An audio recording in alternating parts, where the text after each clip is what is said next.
नरसिंहगढ़ विधानसभा क्षेत्र से आपके भी कुछ लोग हैं और कुछ कार्यकर्ता भी कह रहे हैं कि इस बार विधायक की टिकट आपको मिलना चाहिए कांग्रेस पार्टी से। तो क्या कैसे नहीं, ऐसा मैं कोई उम्मीदवार नहीं हूँ।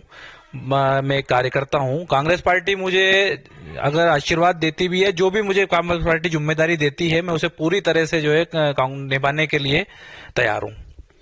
नमस्कार, आप देखें राजधानी समाचार। बात की जाए मध्य प्रदेश की जो राजगढ़ जिला है और राजगढ़ जिले के जिला पंचायत उपाध्यक्ष हमारे साथ भैया हैं, युवा हैं और लगातार युवा कांग्रेस में मध्य प्रदेश कांग्रेस में मेहनत कर रहे। पार्वत भैया, आपसे पहला सवाल यही है कि पहली बार जिला पंचायत का चुनाव में खड़े हुए सीधे उपाध्यक्ष बन गए, क्या है कमाल?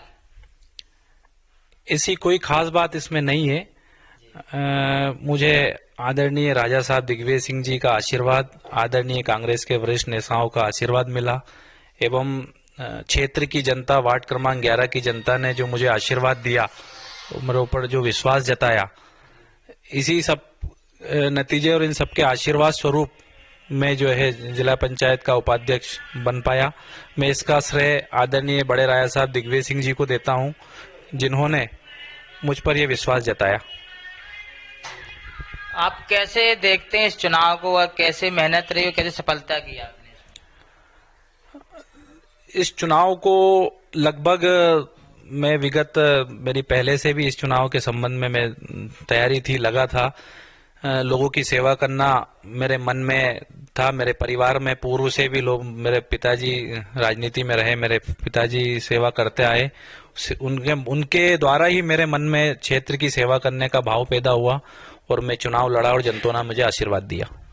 तमाम नेता के पुत्र आपने देखे होंगे, कोई पार्टी में जाते, कोई राजनीति में जाते, कोई बिजनेस में। आपने पिताजी राजनीति में, लक्ष्मीनारायण यादव जी, आप राजनीति में, किसको अपना आदर्श मानते हैं आप? मैं मेरे स्वर्गीय पिता श्री लक्ष्मीनारायण जी यादव जी को राजनीतिक प्रेरणा के लिए आदर्श मानता हूं। मुझे राजनीति की प्रेरणा मेरे पिताजी से ही मिली है। कैसे विकास होगा 5 साल तक जिले में और गांव में? क्या योजना है और क्या आपका माध्यम है? स्वच्छ भारत, अनेक योजनाएं शासन द्वारा चलाई जा रही विभिन्न मूलभूत योजनाएं, उन पर हमारा विजन रहेगा कि हम जो है नीचे से नीचे तबके के लोगों तक उन योजनाओं को तक पहुंचाने में हम हमारी पूरी ताकत लगाएं, पूरे विजन के साथ हम काम करें।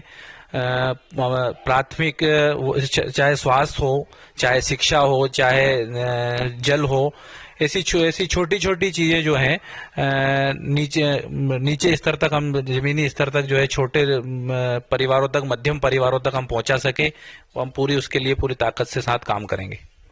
नरसिंहगढ़ शहर की बात की जाए, नगर पालिका की, तो आपके जिला पंचायत में एक वो भी आता है। नरसिंहगढ़ शहर की स्थिति कैसी है साफ सफाई में? नरसिंहगढ़ की स्थिति अभी तक तो यहाँ भाजपा के पिछले 2 बार से भाजपा की नगर पालिका थी। अभी विगत पिछले चुनाव में ही, अभी गए चुनाव में ही यहाँ कांग्रेस की वो बनी है।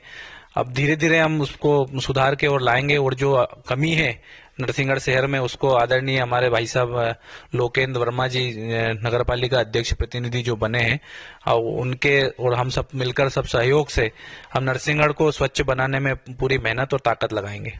सरकार है अभी केंद्र में और राज्य में है भाजपा की, तो क्या जनपद अध्यक्ष और जिला पंचायत अध्यक्ष और जो नगर परिषद अध्यक्ष, इनको क्या निधि और विशेष रूप से पैकेज मिल पा रहा है कि नहीं मिल पा रहा है? देखिए, अभी जो फिक्स है वो तो मिलता ही मिलता है, परंतु सरकारें किसी की भी हो, यदि विजन हमारा सही है, हमारा तरीका काम करने का, हमारा विजन अगर सही है, तो हम निश्चित ही जो है वो कहीं ना कहीं जो है हम उसमें जगह बना लेते हैं। जिला पंचायत उपाध्यक्ष के अलावा भी आपने कुछ और बड़ी राजनीति का सोचा, जैसे विधायक या सांसद? आप चाहते हैं जनता मौका दे पार्टी? देखो, मैं पार्टी का एक छोटा सा कार्यकर्ता हूं। पार्टी के जैसे आदेश हमें मिलेंगे, उस स्तर पर हम पार्टी के कार्यकर्ता के रूप में काम करेंगे। पार्टी ही सर्वोपरि है। नरसिंहगढ़ विधानसभा क्षेत्र से आपके भी कुछ लोग हैं और कुछ कार्यकर्ता भी कह रहे हैं कि इस बार विधायक की टिकट आपको मिलना चाहिए कांग्रेस पार्टी से। तो क्या नहीं, ऐसा मैं कोई उम्मीदवार नहीं हूं। मैं कार्यकर्ता हूं। कांग्रेस पार्टी मुझे अगर आशीर्वाद देती भी है, जो भी मुझे कांग्रेस पार्टी जिम्मेदारी देती है, मैं उसे पूरी तरह से जो है निभाने के लिए तैयार हूं। राहुल गांधी की एक बड़ी यात्रा निकाली, भारत जोड़ो यात्रा। भारत जोड़ो यात्रा का प्रभाव कैसे पड़ेगा मध्य प्रदेश की राजनीति में और केंद्र की राजनीति में? क्या बदलाव की लहर बनेगी?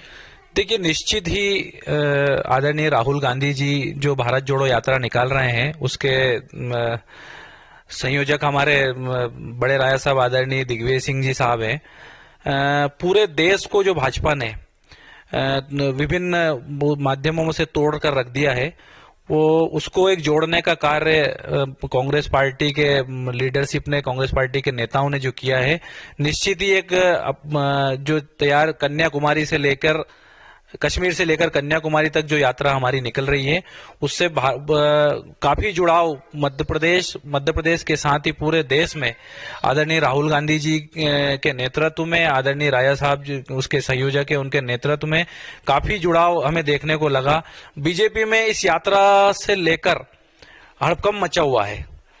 यात्रा बहुत ही महत्वपूर्ण है। निश्चित ही ये यात्रा कांग्रेस पार्टी को एक सफलता की ओर लेकर जाएगी। मध्य प्रदेश के भी कई जिलों में यात्रा आएगी, तो आप क्या ये यात्रा में भाग लेंगे? बिल्कुल, मध्य प्रदेश की जो 16 दिन मध्य प्रदेश में यात्रा चलना है, मैं निश्चित ही 16 ही दिन मध्य प्रदेश में जो यात्रा रहेगी उसमें शामिल होऊंगा।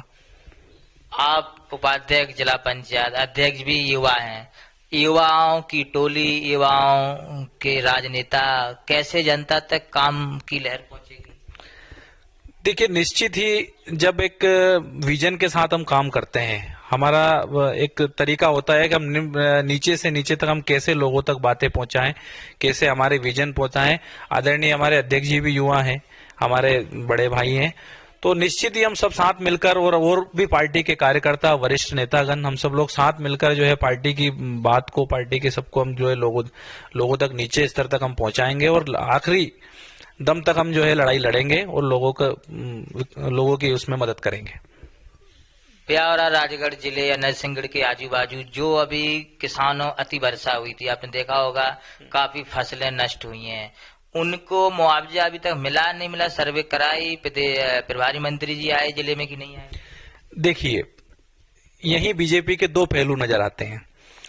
पहले शिवराज सिंह जी जब सत्ता में नहीं थे, पिछले 1.5 साल में जब एक अतिवृष्टि हुई थी कमलनाथ जी के समय में, तो वो एक वीडियो में कहते हमें दिखे कि मंत्री खेतों में आए, कीचड़ में घुसे, महलों में बैठकर आकलन नहीं होगा।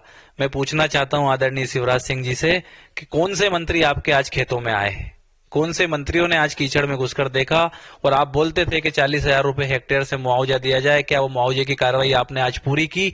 आप महज एक आदेश निकाला आपने कि जो है सर्वे कराया जाए, क्या वो सर्वे ग्राउंड स्तर तक हो सका, जमीनी स्तर तक हो सका? क्या पटवारी, तहसीलदार, ये लोग क्या पहुंच सके? क्या मैं नहीं मानता कि जमीनी स्तर पर वो कार्यवाही हुई होगी, और मेरे को नहीं लगता कि ये जैसी कथनी और करनी भाजपा की है, उसमें काफी फर्क है। बड़े सवाल हैं, बड़े मुद्दे हैं। जो 2018 में सरकार कांग्रेस की बनी और फिर 2020 तक जाते जाते कुछ विधायक भाजपा के चले गए सरकार करके, उनके लिए आप क्या कहना चाहते हैं? देखिए, जिनको जाना था वो जा चुके हैं। अब ये क्रीम कांग्रेस अब यहाँ बची है। एक नए कांग्रेस, एक जो है उस बड़ी ऊर्जा के साथ वापस मध्य प्रदेश में 2023 में नई ऊर्जा के साथ फिर वापस सरकार बनाएगी। ये खरीद फरोख्त की सरकार बस चंद दिनों की ओर रही है, इसका अंत निश्चित है। मध्य प्रदेश की राजनीति में क्या बदलाव आएगा? कमलनाथ सरकार बनेगी नहीं बनेगी? आप इस बात से निश्चित तौर पर कांग्रेस की सरकार बन रही है और बनेगी। ये झूठ फरोख्त और खरीद फरोख्त की सरकार का बिल्कुल अंतिम समय है और इसका ये जाने वाली है। पर्वत यादव जी हमारे साथ थे, जिला पंचायत उपाध्यक्ष हैं। राजगढ़ जिले में युवा चेहरे माने जाते हैं और तमाम नेताओं की बात की है, तमाम नेताओं के इनसे संपर्क हैं। कांग्रेस में लगातार दिग्विजय सिंह को अपना राजनीतिक भी गुरु मानते हो, पिताजी से बड़ी प्रेरणा ली है। तो तमाम वो राजगढ़ जिले और राजगढ़ जिले के आजू बाजू जो चेहरे हमारे साथ हैं, हम तमाम आपको इंटरव्यू दिखाएंगे। राजधानी समाचार विश्वकर्मा की report, Rajgarh. Subscribe now and press the bell icon. Never miss an update.